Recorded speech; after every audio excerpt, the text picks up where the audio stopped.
종합제 TV 시청자 여러분 안녕하십니까. 2018년 10월 25일 오후 1시를 넘어섰습니다. 오늘 뉴욕타임즈에 아주 중요한 기고문이 하나 실렸습니다. 이 선부는 누구냐 하면 조셉 젠 제큐 추경위인데 은퇴한 분입니다. 지금 홍콩에서 살고 있고 상해 출신의 중국 사람입니다. 이 사람은 프란시스코 교황을 아주 본질적으로 비판을 하고 있습니다. 요지는 프란시스코 교황은 남미에서 성장했으므로 그 정치적 배경으로 해서 공산주의에 대해서 동정심을 갖고 있는 사람이다. 따라서 공산주의에 속기 쉬운 사람이다. 지금 중국에 속고 있다는 이야기입니다. 그러니까 중국에 속아서 중국의 지하교회, 지하에서 지금 비공식적으로 예배를 보고 있는 진정한 진짜 신도들을 배신하고 있다. 중국 공산당 정권과 타협하고 있다. 이렇게 썼는데 이런 글은 이분이 은퇴를 했으므로 쓸 수 있었던 글이 아닌가 생각되는데 이 글에는 요사이 중국과 바티칸 사이에서 일어나고 있는 어떤 화해 분위기, 더 나아가서 김정은이가 문재인 대통령을 통해서 프란시스코 교황을 북한으로 초청한 이 건과 관련해 가지고 프란시스코 교황이 자칫하면은 공산주의자에게 이용될 가능성을 시사하는 그리고 정보가 많습니다. 이 글은 제가 좀 밑줄을 치면서 여러분들한테 설명을 드리겠습니다. 이 글은 이렇게 생각됩니다. 시작됩니다. 최근에 바티칸과 중국 정부 사이에 잠정 합의가 이루어졌다. 그건 뭐냐? 중국 정부가 교황이 중국 천주교의 주교를 임명하는 권한을 인정을 했다. 교황의 권위를 인정을 했다. 그럼으로써 이제 중국에 있는 지하교회와 중국 정부가 허가하는 공인된 교회 사이에 통합이나 화해가 이루어질 길이 열렸다. 여기에 대한 이제 비판이 시작됩니다.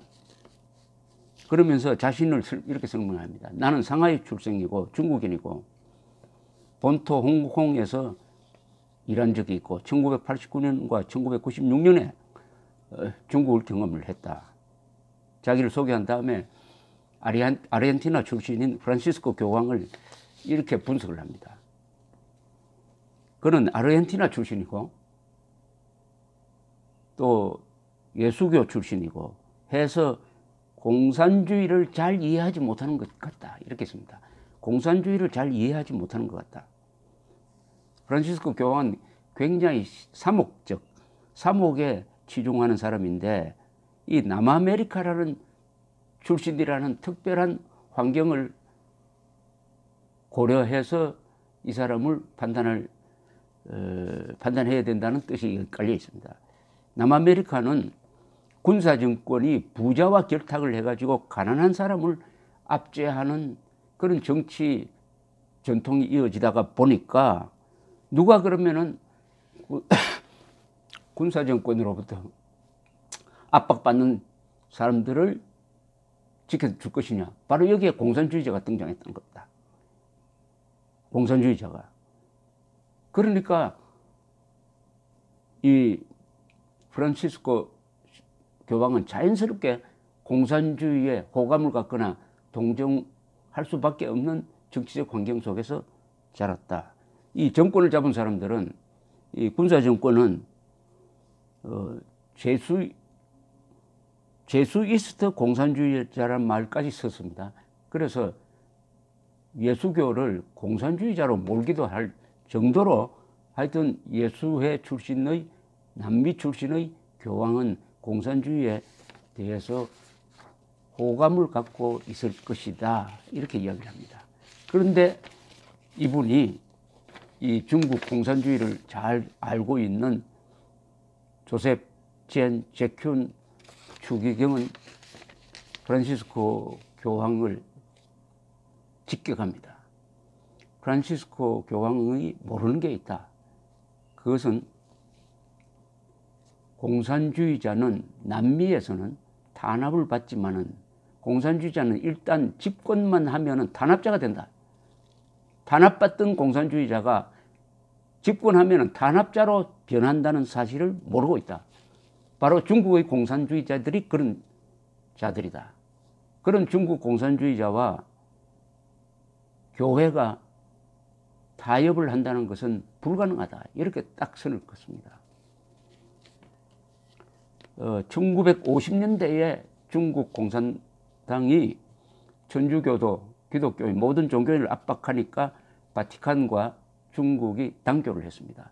그 전에 중국에 일찍부터 청나라 시절부터 이 신부들이 와서 많이 활동을 했죠. 그 청나라에서 활동하던 신부들을 통해서 한국에 천주교가 소개된 거 아니겠습니까? 1974년에 이분은, 이 추기경은 아까 말씀드린 이 필자입니다. 필자 조셉 젠 제큐 추기경은 문화대혁명이 한참 벌어지고 있던 1974년에 중국에 가보고 절망했다는 것입니다. 상상을 초월한 기독교 압박이 벌어지고 있었다. 이걸 보면 전 인민들이 다 노예화가 되어 있었다. 그러면서 전체주의 정권과는 진정한 신앙을 둘러싼 합의는 불가능하다 하는 것을 절실하게 느꼈다는 것입니다. 지금 중국의 천주교 사정은 어떻게 되어 있느냐 하면은 중국 정권이 인정하는 천주교가 있고 지하교회가 있습니다. 지하교회는 탄압을 받고 중국이 인정하는 공인교회는 중국 공산당이 조정을 한다. 애국협회란 단체와 주교회의를 통해서 중국 공산당이 공인된 천주교회를 조정하고 있는 이중구조다. 이렇게 설명을 했습니다. 이 문제에 대해서 1985년에서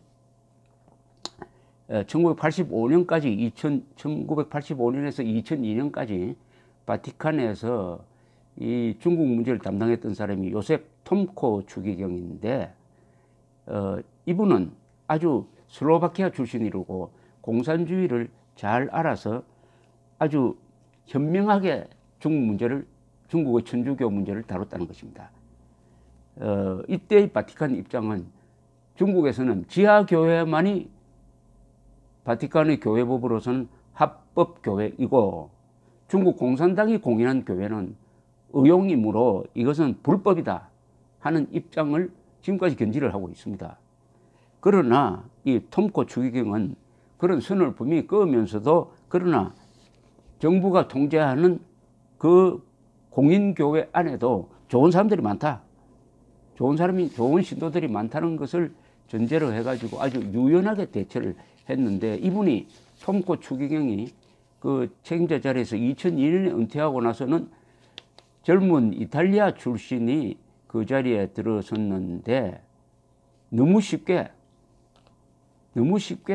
중국이 통제하는 천주교회를 인정하는 것처럼 행동해가지고 마치 중국 정권이 주교를 임명을 하면은 자동적으로 바티칸은 동의해 줄 것이다 하는 인상을 주는 등 실패를 했다는 겁니다. 실패를 한 사이에 베네딕트 14세, 이 사람 독일 출신입니다. 그리고 나치의 박해와 공산주의의 참상을 다 경험한 분이에요. 이분이 교황이 됐습니다. 요한 바오로 2세 돌아가시고 나서. 그러니까 이제 잘 될 것 같다고 했는데, 이때 임명한 중국 교회 문제를 담당하는 직책에 임명한 사람이 인도 출신의 이반 디아스 추기경이었습니다. 이분은 한국에서도 일한 적이 있습니다. 그리고 이 지금 교황을 비판하고 있는 제큐 이 추기경도 중국 관련 위원회의 한 사람으로 임명이 되었답니다. 그런데 이반 디아스는 또 어떤 사람이냐 하면은 이 동방정책의 신봉자이고 데탕트를 지지한 사람인데, 이분 또한 중국에 대해서, 중국 공산당에 대해서 호감을 갖고 접근을 했다. 접근을 해가지고 잘못된 문서가 하나가 생기게 됐다는 겁니다. 2007년에 베네딕트 14세 교황이 중국 교회에 편지를 보냈는데, 이게 지하교회와 중국 공산당이 컨트롤하는 교회 사이의 화해를 촉구하는 내용으로 이렇게 왜곡되고, 또는 문구가 일부 첨삭되고 하는 과정에서 중국 정권도 이용하고 해가지고 마치 교황이 중국 정권이 통제하는 그 불법교회입니다. 바티칸 입장에서 불법교회를 인정하는 것 같은 식의 분위기가 형성되었다. 나중에 이 왜곡된 것을 고쳤지만은 너무나 빨리 확산이 되어서 이 부분에서 이미 방파제 하나가 무너졌다, 이런 뜻입니다. 그 다음에 프란시스코 교황이 등장하면서 공산주의의 호의적인 데다가 주변 인물들도 그런 성향의 사람들이 있고, 더구나 피에트로 파롤린 국무장관, 국무원장이라고도 번역합니다만, 이 국무원장에 대해서는 제큐 추기경이 이렇게 비판을 합니다. 이분이 2013년에 임명이 됐는데 넘버 투맨이죠, 바티칸에서. 이 파롤린 국무장관은 교회보다는 외교 업적에 너무 더 신경을 쓰는 것 같다. 그래서 북경 바티칸 관계를 정상화하는, 여기에 지금 치중하고 있다. 그런데 모든 교황이 중국에 가고 싶어 했다는 겁니다. 모든 교황이. 그러나 관계 정상화가 이루어지지 않으니까, 즉 중국 공산당과 바티칸 사이에 이 지하교회와 공인교회의 관계를 정리하는 게 아직 되지 않으니까 교황에 가고 싶어도 중국에 가고 싶지 않았는데, 프란시스코 교황의 중국에 가고 싶어 하는 그 열망을 이 파롤린 국무장관이 잘 뒷받침하고 있다. 그래야 해서 교회에 불리한, 중국 공산당에 유리한 합의가 이번에 이루어졌다, 이런 걱정을 하고 있습니다. 그러면서 제큐 추기경은 이렇게 질문을 합니다. 교황이 2015년에 쿠바를 방문했는데 쿠바에서 뭐가 달라지느냐? 종교의 자유가 보장되느냐? 과연? 그리고 누가 개종을 한 사람이 있느냐? 뭐 이렇게. 자, 그런데 요사이 제큐 추기경의 이 글에 의하면 중국의 이 지하교회 신도들에 대한 압박이 가중되고 있답니다. 그래서 심지어 신부들이 교인들에게 교회에 오지 말라고 권할 정도랍니다. 그 압박을 피하기 위해서. 지금 제일 중요한 문제는 뭐 옛날 중세 때부터 이어진 문제가 있습니다. 이 주교를 누가 임명하느냐 하는 그 임명 권한을 놓고, 옛날에 유럽에서는 신성 로마 제국 또는 왕과 교황이 항상 다투었습니다. 지금 문제도 바로 그겁니다. 주교를 정권이 임명하느냐, 중국 공산당이 임명하느냐, 아니면 교황이 임명하느냐는 겁니다. 지금 임시 잠정적 합의에 의하면은 최종 주교 임명권은 교황이 갖는다 하는 데 대해서 합의가 이루어졌다는데, 문제는 추천하는 사람, 교황으로 추천하는 사람을 중국 공산당이 할 것인데, 그럼 중국 공산당이 10명을 추천하면 10명 다 거절할 수 있느냐? 그거 불가능하다. 어차피 중국 공산당의 의지에 끌려갈 수밖에 없게 된다. 그러면은 교회의 독립성은 상실된다, 이런 지적을 하고 있습니다. 최근에 바티칸에서 주교회의가 열렸을 때 중국에서 온 중국 공인교회가 파견한 두 사람의 주교가 바로 친 공산당 정권 주교였다. 두 사람이 참석한 것을 보면서 이 제큐 추기경은 저것은 교회에 대한 모독이다 라고 생각했다고 이렇게 적었습니다. 지금 중국 공산당이 통제하는 공인 천주교 교회에는 70명의 주교가 있답니다. 그 중에 7명을 바티칸에서 파문을 했답니다. 그래서 지금 중국 공산당은 이 7명의 파문을 해제하라, 주교를 인정해달라, 이렇게 요구를 하고 있는데, 이 지하 교회에서는 바티칸이 공인하는 주교가 30명입니다. 30명. 그리고 공인교회는 70명. 이걸 서로 말하자면은 교황은 공인교회의 주교를 인정하고, 그렇게 해주면은 중국 공산당은 지하교회의 주교를 인정해 주겠다, 이런 타협을 하려고 하는데 이게 잘못됐다는 겁니다.